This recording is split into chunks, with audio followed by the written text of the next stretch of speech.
part. This is the last part. The last one we have on here after redress of grievances is, we'll just put the word declaration. We haven't already had it. Declaration. What is a declaration? We are, and you're not supposed to use the word in the definition, but we're declaring our independence. So we're stating strongly. What else could we say? I didn't want to look these up in the encyclopedia or in the dictionary. I always say encyclopedia because it's just practical. So if we're declaring, we're stating strongly, we're maybe even demanding, we're unmovably saying, anything like that. We're saying out loud what we know to be true. Just like give me liberty or give me death. He was declaring war against the king when he said that. All right, so these are the words for this one. Unalienable rights, endowed by our Creator in parentheses, self-evident, tyranny, abdicated, refusing his assent, which means refusing to say yes.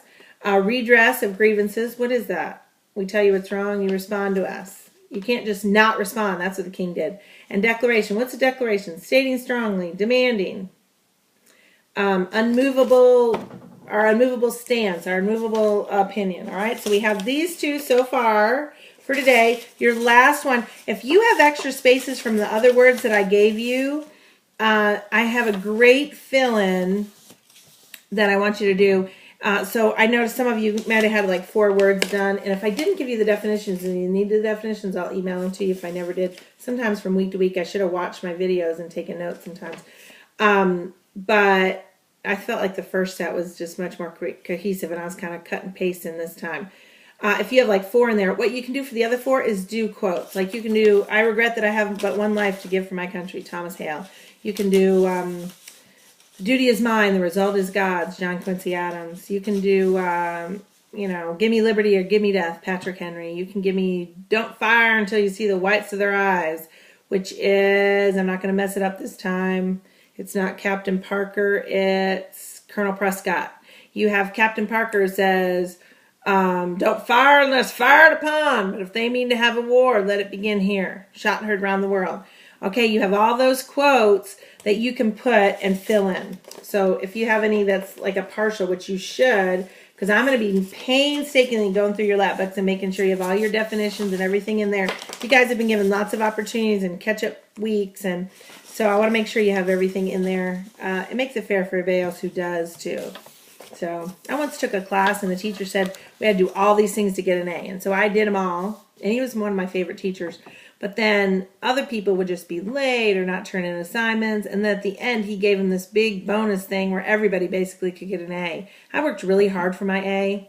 It was a radio, I think it was a radio class, communications class. We had to record spots and do all this stuff. And I legitimately would get an A and other people would not. But at the end, like he made it so easy. And I went, he just didn't have rules. And I thought, well, I worked hard. They needed to work just as hard to make an A. So I was fine with them maybe even turning in late, but they needed to get an A too. I remember one time it even snowed outside and I wanted to go sledding so bad, but we had this big project due and I thought, nope, it's due. So I worked on it and all my friends were like begging me to come outside and I didn't and then of course he gave us extra time for all the kids that were out there sledding. And I thought, if he had told us ahead of time, but we didn't have email and stuff back then. I know it's hard for you guys to fathom this. I want it to be fair. So you guys need to have it in there. It can't be, if you guys have dark red paper with pencil on it, I'm going to mark you off. I'm just telling you. If I can't read it, what good is it? What good is information if nobody can read it?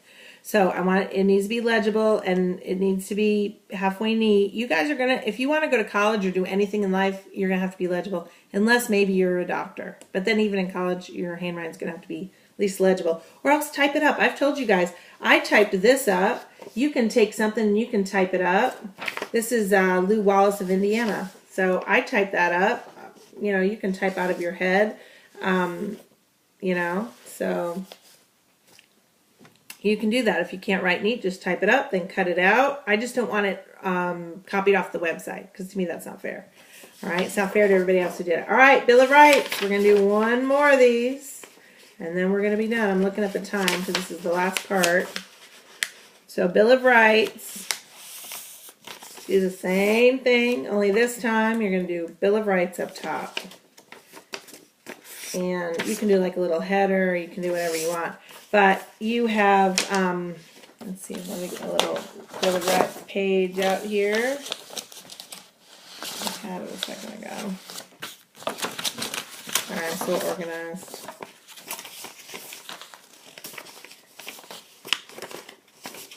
I know I just had it. Here we go. Here's the Bill of Rights. Alright, this is your Bill of Rights. You got 10 amendments there. So you want to have 10 slits, but it'd be nice to have a header that said Bill of Rights.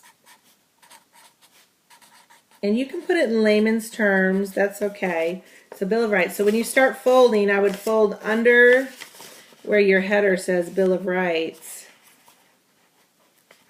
so that you have that extra space. Does that make sense? So you're gonna, yeah, make sure you have 10 of them. So you might have to fold it a little bit differently. But you're gonna want 10 slits, or you can measure them out. 10 slits for the Bill of Rights, and they're just gonna be, I know you guys have this, but let me do this so you can screenshot it again if you want to. Bill of Rights. So the first one, you're just gonna put Amendment 1. So this is what I want on your sheet. I want to show you what it needs to look like.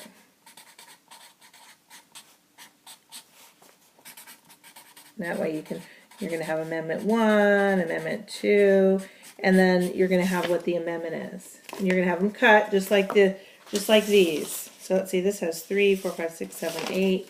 So they'll be a little bit smaller than that. So you're going to cut it. Get my scissors there. There we go. Kind of measure them out so they.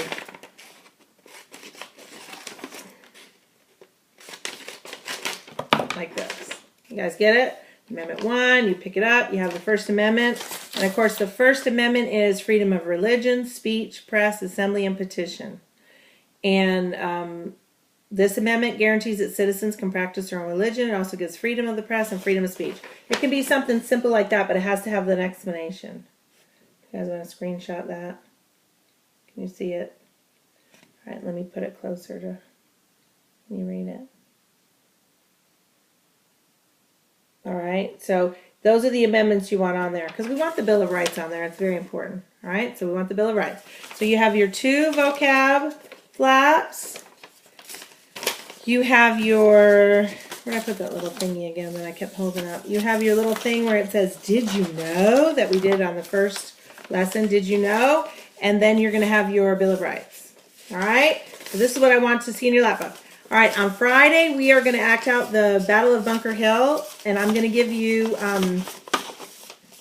a take-home test for your parents to give you. And but I want to see you guys, like, engaging, not like you guys did the other day. You have to be engaged. If you won't engage and run and participate, we might as well we'll just sit inside. We'll do review or whatever. I'm totally willing to do review. I love talking about this stuff. So if we're going to go outside, we're going to act it out. We're not going to mess around. We're going to try to act like we were there, and it'll be fun, okay?